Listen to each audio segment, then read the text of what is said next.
नमस्कार देवी और सज्जन।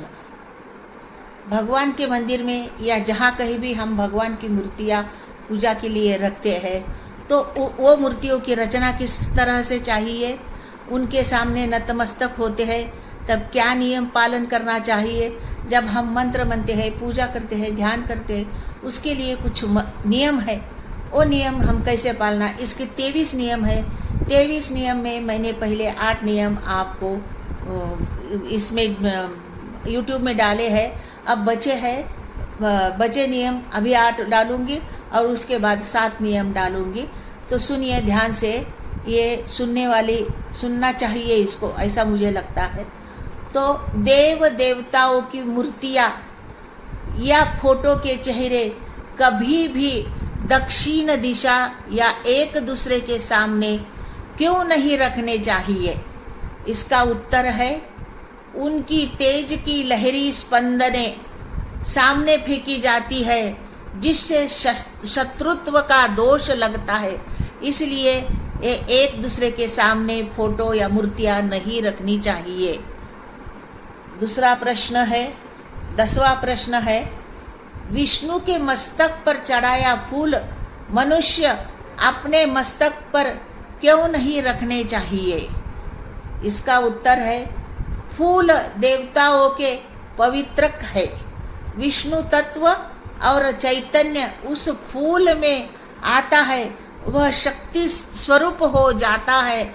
यह शक्ति हम सहन नहीं कर सकते, इसीलिए हम भगवान के मस्तक पर का फूल नहीं रखना चाहिए। 11वां प्रश्न है, शिव मंदिर में झांझ, सूर्य मंदिर में शंख और देवी मंदिर में बांसुरी क्यों नहीं बजानी चाहिए। ये प्रश्न है। उसका उत्तर है, शिव का तम भाव है और झांझ से तम तत्व के स्वर उत्पन्न होते हैं जिससे शिव को विरक्ति होती है। इसीलिए सूर्य अग्नि तत्व है और शंखनाद भी अग्नि तत्व का है। दोनों शक्ति एक रूप होने से रजकण का घर्षण होता है जिससे सूक्ष्म ज्वाला उत्पन्न होती है और दाह होता है। इसीलिए देवी के मंदिर में बांसुरी नाद रिक्त स्थान निर्माण करती है। शक्ति तत्व इस नाद में नहीं रहता, वह हिरण्यगर्भ है, वह प्रसूति वैराग्य है। इसीलिए 12वां प्रश्न, अपनी जपमाला या आसन कभी भी दूसरों को क्यों नहीं देना चाहिए। उत्तर इस प्रकार है, इसमें हमारी सेवा का सात्विक लहरी का बंधन होता है। उसे दूसरों को देने से उन्हें मिलता है और साधना में उस आसन पर आलस्य आता है। इसीलिए 13वां प्रश्न, भगवान को हमेशा रिंग फिंगर या अनामिका से गंध क्यों लगाना चाहिए। उसका उत्तर इस प्रकार है, हाथों के 5 उंगलियां उस तत्व से जुड़ी है।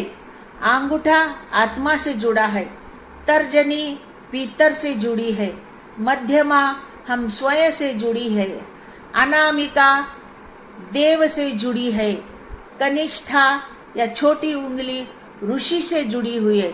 इसीलिए भगवान को अनामिका से गंध लगाना चाहिए।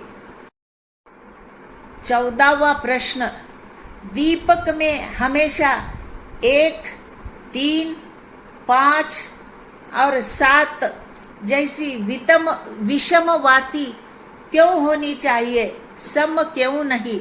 इसका उत्तर इस प्रकार है, विषम तत्व तम है जिससे हमारे पास आने वाले तम से विषम उछलता है और सात्विक लहरी प्रस्तापित होती है।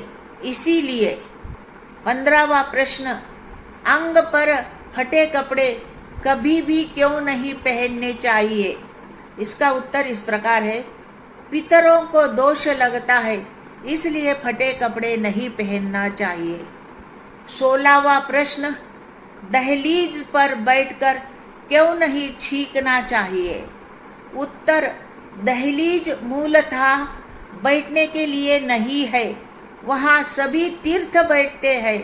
घर की सात्विक ऊर्जा स्तंभित होती है, छींकने से उसे व्यास होता है, जिससे अपशकुन होता है।